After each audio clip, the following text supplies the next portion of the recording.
L'aviation dans la NASA. Aujourd'hui, abordons le sujet de la NASA et plus particulièrement de l'aéronautique et l'aviation. Bien souvent, la NASA nous est une image du spatial et des différents exploits aérospatials et des missions de l'espace. Mais aujourd'hui, nous allons voir toute la partie aéronautique. Et c'est parti pour cette vidéo.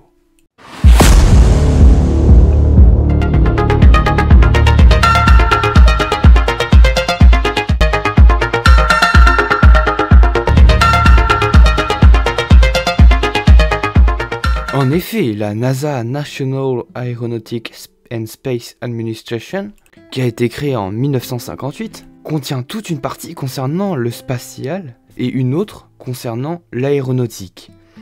En effet, la NASA est malgré tout très présente dans ce domaine de l'aéronautique, car elle contient déjà de nombreux types d'avions et modèles d'avions. Certains sont des avions améliorés ou modifiés de ceux qui existaient déjà. Alors la NASA fait des avions autant dans le civil que dans le militaire, de toute taille, de tout usage et de tout type. Alors là je vais vous citer quelques types d'avions de la NASA. Donc par exemple avec le F-18 Height Alpha HARV. Donc c'est littéralement une reprise du Mack Lake Douglas, le FA-18 Hornet. Et il a tout simplement été modifié par la NASA. Je vous mets plein d'images, plein d'illustrations à l'écran. Et donc cet avion sert aux manœuvres alpha élevé, donc d'angle d'attaque. Il est assez joli cet avion. Mais voilà, c'est un pur exemple, par exemple, de ce que peut prendre comme avion la NASA. Nous avons également d'autres avions comme le Shuttle Carvier Aircraft Boeing 747. Alors en fait, Shuttle Carvier Aircraft, ça veut tout simplement dire en français aéronef de transport de navette. Donc l'aéronef de transport de navette, le Boeing 747 modifié de la NASA, il est également modifié. Et donc comme je vous l'ai dit, c'est un avion de transport de navette qui déplace souvent les navettes à leur point de lancement. Bon, bien sûr, les navettes ne sont plus utilisées à l'heure d'aujourd'hui. D'ailleurs, je vous renvoie sur ma petite vidéo expliquant tout sur les navettes. Alors il n'y a pas que celui-ci, que le Boeing 747, il y a également d'autres avions en guise d'aéronefs de transport de navettes. Comme le Antonov AN-225, je ne sais pas si je le prononce bien. Donc en effet, comme nous avons pu le voir, les avions de la NASA sont très innovants. Et donc la NASA cherche à reprendre des avions pour en faire des modifications et en faire des grosses innovations.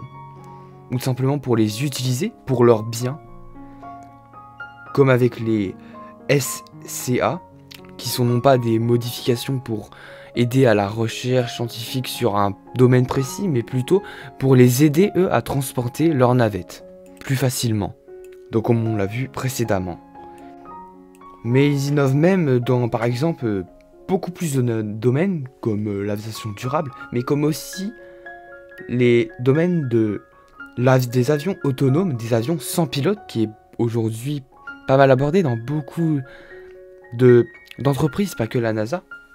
Donc par exemple avec le Ikina ou le General Atomic Mk9 Reaper. Donc celui que je viens de vous dire, le General Atomic Mk9 Reaper, c'est la version réelle. Et donc la NASA a repris cette version pour en faire l'Ikina. Et donc de base c'est un avion drone, donc qui est aussi bien dans le civil que dans le militaire. Et donc Ikina, c'est tout simplement le nom que la NASA ont donné à leur reprise du General Atomic MQ-9 Reaper. Le nom de celui-ci, mais en modifié par la NASA. Alors celui par la NASA, c'est un avion de surveillance de vol surorbital. Donc c'est tout simplement les vols. En gros, il va venir surveiller ce que les fusées effectuent comme vol surorbital, ou comme on verra tout à l'heure, les avions fusées, car c'est assez impressionnant les avions fusées, et ça permet de mieux vérifier, de mieux sécuriser et surveiller lors de ces vols. Alors il n'y a pas que la NASA qui a fait des modifications à cet avion, il y a également plein d'adaptations qui ont été faites sur cet avion-ci. Mais d'autres avions de la NASA sont beaucoup plus cool et impressionnants, avec des performances encore plus énormes, qui ont carrément battu des records, comme le X-15. Alors, à la base, il a été construit par l'entreprise américaine North American. Donc la particularité de cet avion, du coup, c'est que c'est un avion fusée supersonique. C'est assez incroyable d'entendre ce mot, fusée, avion fusée supersonique. Et donc il a été créé pour la recherche des vols à grande vitesse ou surorbitales.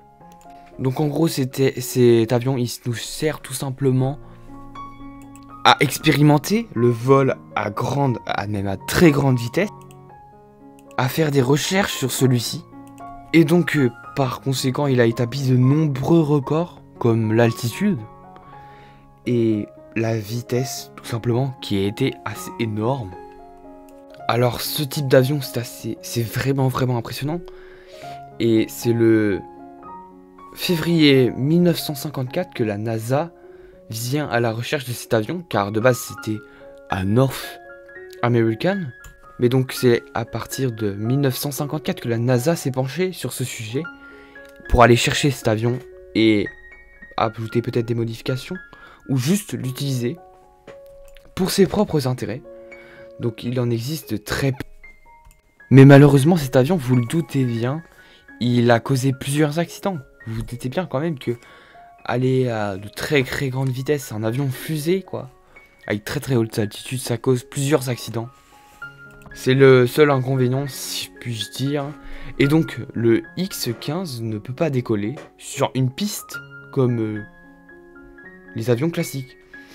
Il doit être élancé par un autre avion, comme par exemple le Boeing B-52, qui laisse l'avion s'échapper et partir par en dessous de l'aile. Donc c'est assez impressionnant et important, ce sujet sur cet avion, même précis. Donc dites-moi si vous souhaitez que je fasse une petite vidéo complète sur cet avion, ou cet avion et un autre avion. Enfin voilà. Donc comme nous le voyons, avec ce que je vous dis depuis le début de la vidéo, la NASA a été très investie dans différents et plusieurs domaines de l'aviation. Il y a également beaucoup plus d'avions, mais je vous ai pas tout raconté, tout dit, tout décrit dans cette vidéo, car je pouvais pas non plus tout vous présenter, ça aurait été beaucoup trop long. Mais à savoir que la NASA s'associe également avec le domaine des drones, et également avec le domaine des avions plus durables, donc les avions écologiques, les avions peut-être du futur. Donc la NASA se penche sur le sujet de l'aviation future en fait. Et donc elle cherche à mieux comprendre et à mieux utiliser l'aviation pour ses propres biens, mais aussi pour les biens de la recherche et de l'expérimentation. Elle s'associe aussi beaucoup dans la sécurité aérienne, donc pour sécuriser les vols, etc. C'est pour elle un point assez important, pardon. Et également dans la sécurité, par exemple, des accidents ou des catastrophes naturelles, comme avec les feux de forêt, car elle s'associe